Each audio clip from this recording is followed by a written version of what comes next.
By always looking for new things and of course stroke of luck, I found what I think is a new variety of apple. I found it in the late November. Today is the 26th of November and we have harvested a few more of this. And as you see, some of them are already yellow with some red dots and russet. And these are the ones that tonight are cut, and look, is some part of it just a little bit yellow and the rest of it is green. So that means these ones will have more time actually to ripe.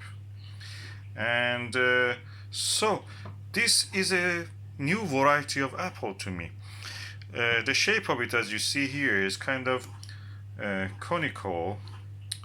The eye has a very symmetrical or five-lobed structure, medium deep. The stem is thick,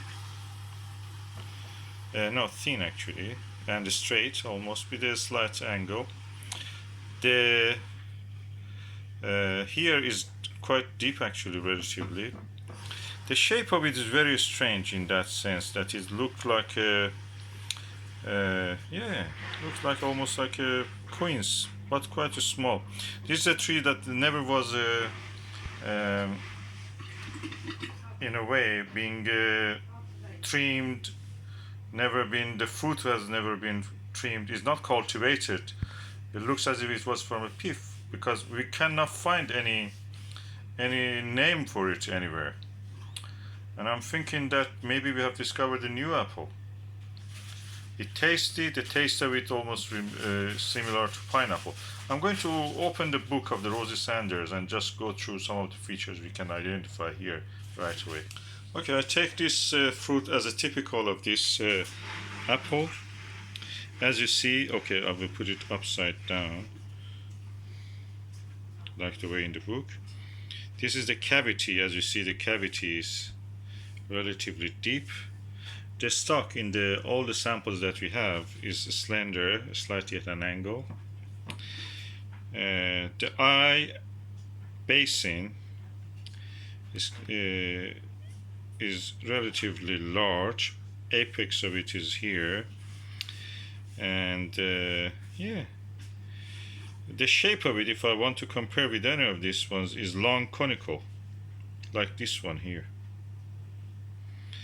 It's relatively small apple, so if I want to measure it, let me bring a tape measure and just see how it is. This is my trusted compass, and yeah, it is from 6, yeah, this is one of the larger ones. It's 65 millimeter, yes, 6 centimeter, 5 millimeter, or 65 millimeter is the size of it.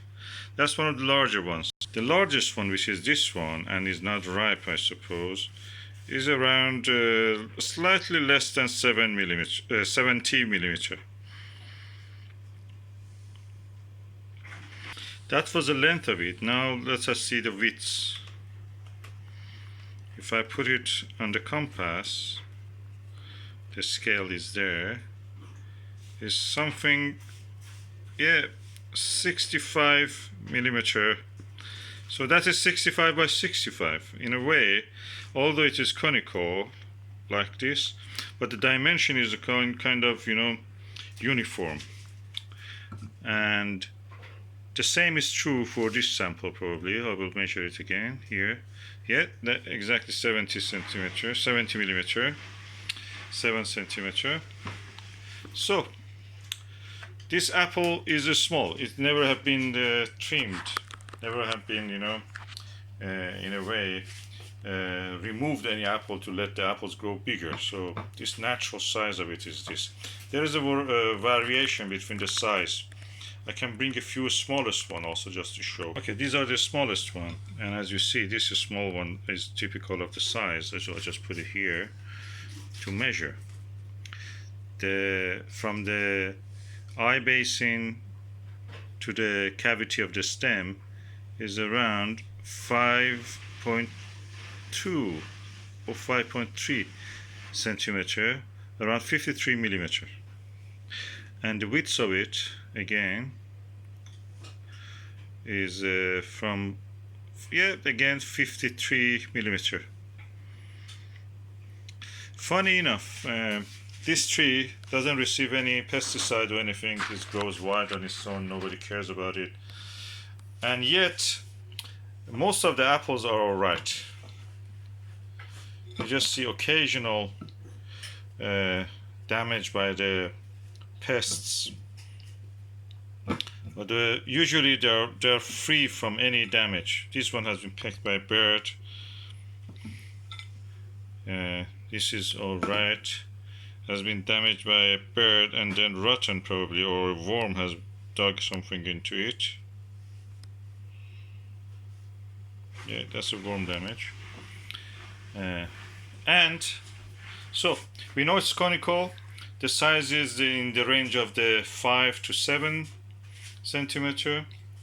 It has not been thinned on the tree. It has not been done anything on it in the terms of being protected against the pests. Yeah. My wife believes that this can be a wild apple, one of the most earliest apples probably in this country. Looks like the medieval paintings of apple that we see, and probably goes back, the pith of this, the seeds of this probably goes back as 400, 500, 600 years ago. It can be really old apple, and it has survived in the nature. Nobody actually protects it. Nothing is being done on it. People don't even eat it because they think it's beside a crab apple, and people think probably it's not, not edible. But as I have tasted it, I can confirm it's very tasty. It has a taste of a pineapple. I will go for a few more comparisons with the pictures that we have in the book and just see how it is. Okay, the fresh surface of it is relatively juicy. Then we come to the shape of the apple. The stem basin is deep, as you can see. The eye basin is not very deep. And I want to cut one in this direction also just to see how it is. The seeds are quite tiny. I will show the seed. I will extract one of the seeds. Okay, this is the seed of this apple. I'll put one of them in this scale that we have here, in scale by millimeter. So you can see that it is around 6 to 7 millimeter.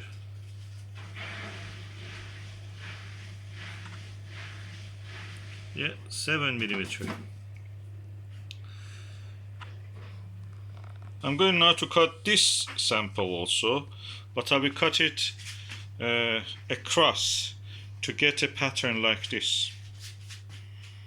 Okay, I've cut it now, and we can look and compare the pattern.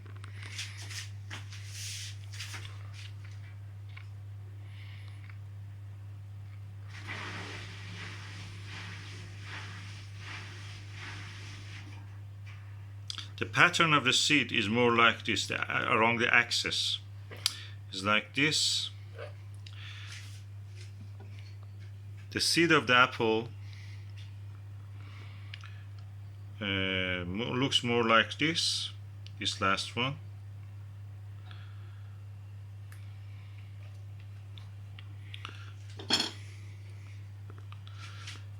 The bottom of the apple, which I have to cut now, a little bit more of that just to see.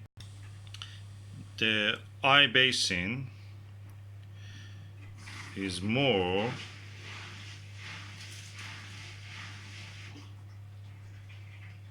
the stamens look like this one. They come from the bottom and they go upward toward these appendixes. The core line, which I'm not sure exactly where it is, probably here, core line, okay, yeah, here, this must be the core line. The core line actually doesn't reach. This is a core line, this line is a core line. Doesn't reach the in any shape of these ones. Is more like this one, but very slender, more slender, much more slender than that. If you see what I mean. And if I want to describe this one of these forms for the eye, based on what I can see here, I think this is more like this one, this pattern. Yeah, more like this. Unfortunately, there is no more information on that book beside that. I just want to show you a few apples that I originally thought this might be one of them. One of the first candidates for this apple for me was Pitmaston pineapple. But no, it cannot be that apple. It doesn't have any of the characteristics of this. Even the ripe one, which I showed you now. I'll be surprised if it is. Of course, I can wait and see the leaves and the flowers and the apple core actually here. Yeah, the stem is quite thick in this one, also here in this sample, and also on that sample. The stem of this is very thin. I will show you. This one even is attached to a little bit of the leaf. The stem is quite thin. The actual stem, not the branch, not the fruit, but the actual stem is very thin. It's another example. Looks similar somehow, but the stem is not matching with that. The stem is thin. The next apple, which looks very similar to this, unfortunately the similarity stops at there is a Herefordshire. It doesn't have that conical shape of this, and the conical shape in this apple is a prominent feature.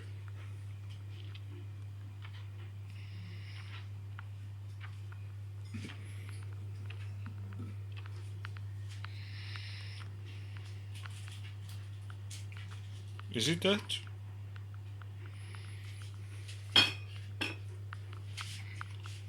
When it is cut, it looks like this. They don't match for me. They don't look similar. The seed pod of it is definitely bigger. But the core line somehow matches with that. It's a good candidate. It can be a parent of this. No, the core line is here is wider. The angle is wider. Here is much more narrower when it meets the eye of the basin, eye basin. No, doesn't look like that. So Herefordshire russet is not the Pitmaston pineapple. It's apple that is unknown. Should I call it Hertfordshire russet or Hertfordshire pineapple? I wonder if I should do a genetic test on this. If I find a place to do this for me. I will go for a tasting of the apple actually now. Okay, this is the apple that I've cut a few minutes ago.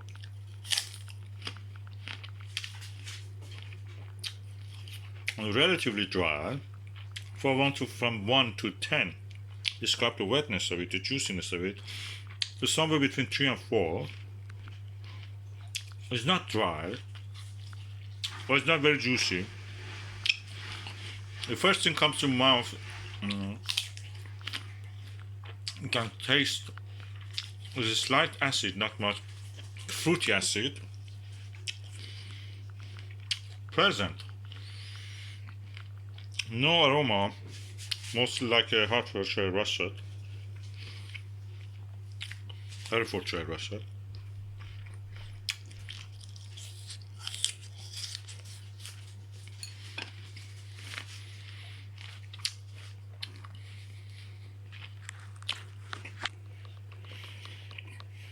Into pineapple.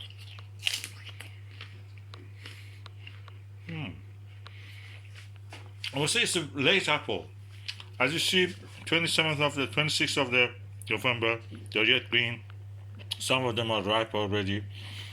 Some of them, the bigger ones, are not ripe even yet at this time of the year. Next, we are almost near December now. And the tree has a lot of fruits without any leaf on it.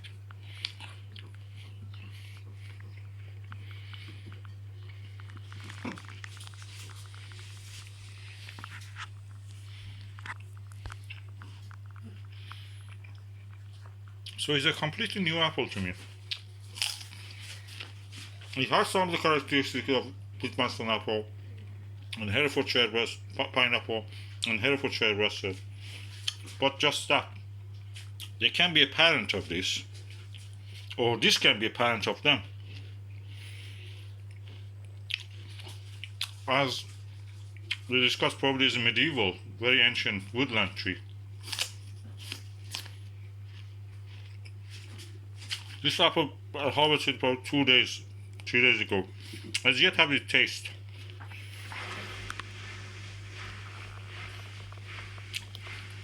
And a slight hint of pineapple. You can feel in it.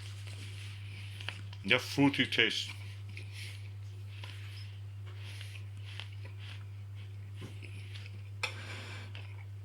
One of the better apples that I can name.